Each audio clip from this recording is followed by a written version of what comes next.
আসসালামু আলাইকুম। সন্ধানে বাংলাদেশ সংবাদ নিউজ পেজ থেকে খবর পড়ছি আমি মোহাম্মদ মিঠু আহমেদ। সরাইল উপজেলা প্রশাসনের উদ্যোগে শহীদ বুদ্ধিজীবী দিবস উপলক্ষে আলোচনা সভা।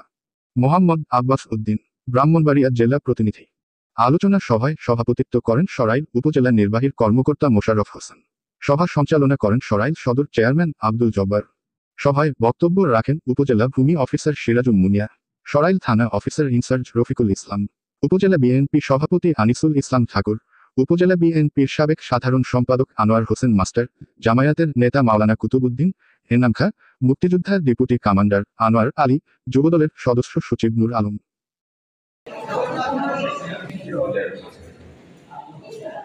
সুন্দর আজ করে উনি ভালো আছে।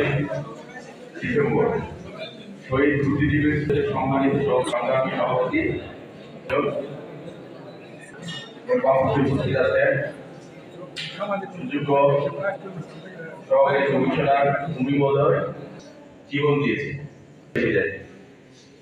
এবং জীবন উদযাপন উপলক্ষে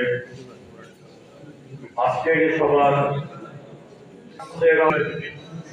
যদি আপনারা সবাই মত করে দিয়েছে আমাদের উপজেলার সুযোগ নির্বাহী আয়োজিত আজকে একটা স্মরণীয় দিন। আমি আজকে দুপুরের দিকে ইয়েতে গিয়েছিলাম কি করে আমাদের যে বুদ্ধিজীবীদের যে ওইখানে, তো সে জিজ্ঞাসা করতেছিল যে আজকে একটা কিসের ব্যস্ততা পাচ্ছি।